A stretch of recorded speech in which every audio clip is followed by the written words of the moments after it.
1973, and the Higher Education Act of 1965 at 20 U.C. 1001 et seq. With this Act, 3 require all participants of the Apprenticeship College Consortium to enter into agreements to have an articulation agreement with a participating sponsor of an apprenticeship program, which may include a 2- or 4-year post-secondary educational institution. B. Create or expand the awarding and articulation of academic credit. For related instruction completed and credentials awarded to program participants as part of a program under the National Apprenticeship System, and C. Support the creation or expansion of electronic transcripts for apprenticeship programs and all academic content, including related instruction and on-the-job training. 4. Provide technical assistance on eligible uses of financial aid, including the Federal Work-Study Program under Part C of Title IV of the Higher Education Act of 1965, 20 U.C. 1087-51 et seq.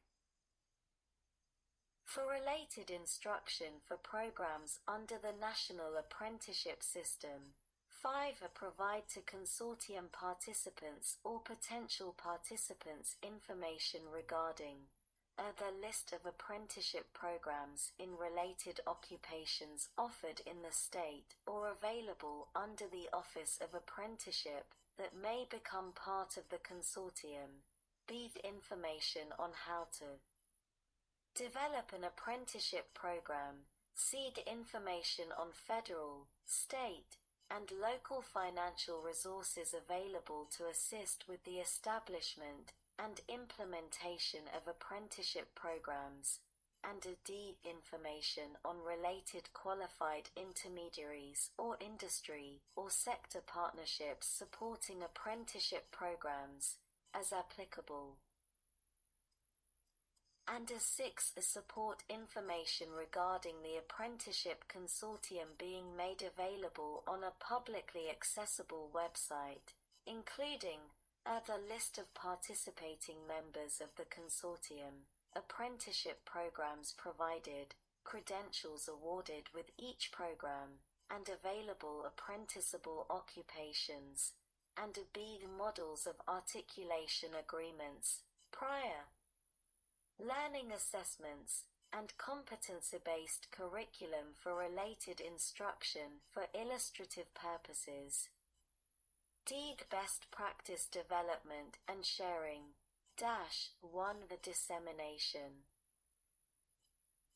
Such interagency agreement shall require that the secretaries disseminate information on the value of programs under the National Apprenticeship System, including relevant placement, retention, and earnings information, labor market data from the local area, and sector forecasts to determine high-skill, high-wage, or in-demand industry sectors or occupations of such programs, to local education and training providers, labor organizations, or joint labor management organizations, including those representing teachers.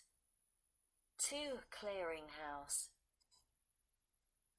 Such agreement shall require the secretaries to create a clearinghouse of best practices for improving performance and increasing alignment of education and programs under the National Apprenticeship System, including career pathways, and B. Publicly disseminate information and resources on replicable related instruction and on-the-job learning, and 2. How to build an understanding of apprenticeship opportunities available to students. E. Data sharing agreement. The secretaries shall disseminate best practices for the alignment of education records and records of programs under the National Apprenticeship System, including information on program participants who enroll in, complete, and receive academic credit for post-secondary coursework while participating in such a program. F. The secretaries defined. In this section, the term secretaries means the Secretary of Labor and the Secretary of Education. Subtitle B. Process and Standards for the National Apprenticeship System Sec. 121. Apprenticeable Occupation Standards. For an occupation to be an apprenticeable occupation under this Act, a person seeking approval for such occupation to be an apprenticeable occupation shall submit an application to the administrator that demonstrates that such apprenticeable occupation is in demand, and will prepare individuals for the full range of skills and competencies needed for such occupation by describing how such apprenticeable occupation shall 1. Meet the industry-recognized occupational standards under Section 111(b)(5)(c) or 2. Involve the progressive attainment of skills, competencies, and knowledge that are clearly identified and commonly recognized throughout the relevant industry or occupation. Be customarily learned or enhanced in a practical way through a structured, systematic program of on-the-job supervised learning and related instruction to supplement such learning, and a seat offered through a time-based, competency-based, or hybrid model, as described in Section 122, B1E. Sec. 122. Quality standards of programs under the National Apprenticeship System. A. In general, the Secretary, acting through the Administrator, shall formulate and promote the furtherance of quality standards necessary to safeguard the welfare of apprentices, pre-apprentices, and youth apprentices. B. The Apprenticeship Program Standards. In addition to the standards described in subsection E, an apprenticeship program shall meet the following standards. 1. The program has an organized and clearly written plan, developed by the sponsor, that includes, at a minimum, the following information. The employment and training to be received by each apprentice participating in the program, including either outline of the work processes or the plan in which the apprentice will receive supervised work experience, on-the-job training, and on-the-job learning. 2. The allocation of the approximate amount of time that will be spent in each major work process by the apprentice. 3. The description of the mentoring that will be provided to the apprentice, and 4. A description or timeline explaining the periodic reviews and evaluations of the apprentice's performance on the job and in related instruction. B. The process for maintaining appropriate progress records, including the reviews and evaluations described in subparagraph 4. C. A description of the organized related instruction the apprentice will receive in technical subjects related to the occupation, which are either time-based or hybrid apprenticeship programs, as described in paragraph E, shall include not less than 144 hours for each year of apprenticeship, unless an alternative requirement is put forth by the employer and sponsor that reflects industry standards and is accepted by the registration agency. 2. May be accomplished through classroom instruction, occupational or industry courses, instruction provided through electronic media, or other instruction approved by the registration agency. 3 shall be provided by one or more qualified instructors that, i.e., meet technical instructor requirements of the applicable education agency in the state of registration. Or BB are subject matter experts, defined for purposes of this subparagraph as individuals recognized within an industry as having expertise in a specific occupation, and have training in teaching techniques and learning styles, or will obtain such training before providing the related technical instruction. 4 where appropriate, and to the extent practicable, shall be aligned to a career pathway.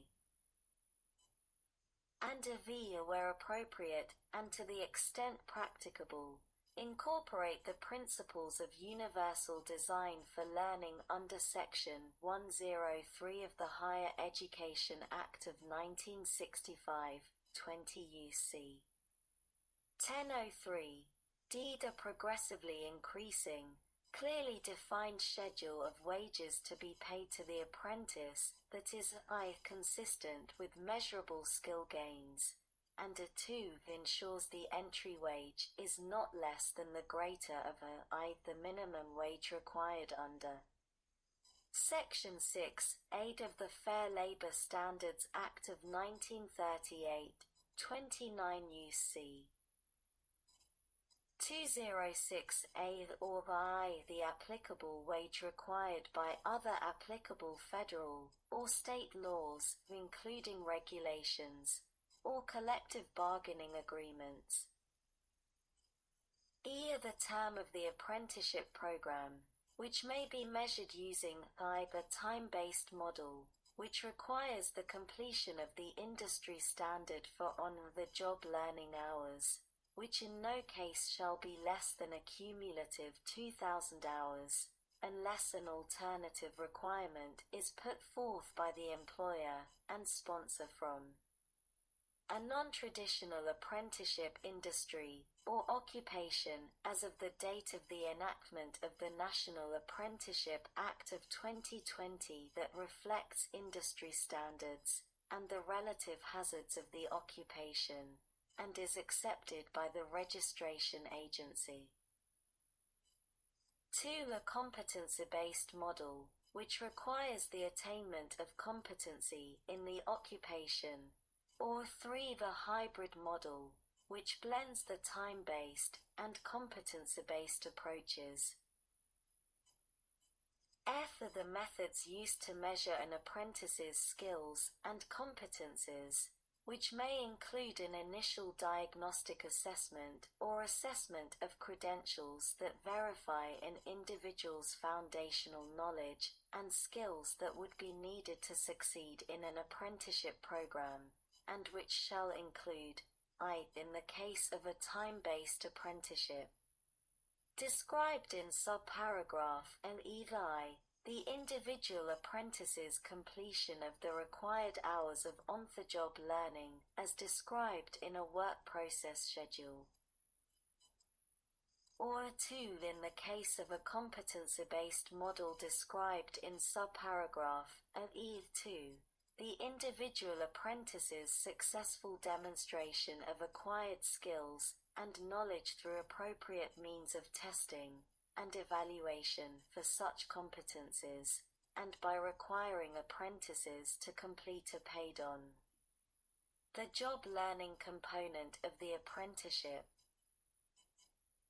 3. In the case of a hybrid apprenticeship described in subparagraph E3, a combination of a specified minimum number of hours of on-the-job learning and the successful demonstration of competency, as described in subparagraph E3, and a work process schedule.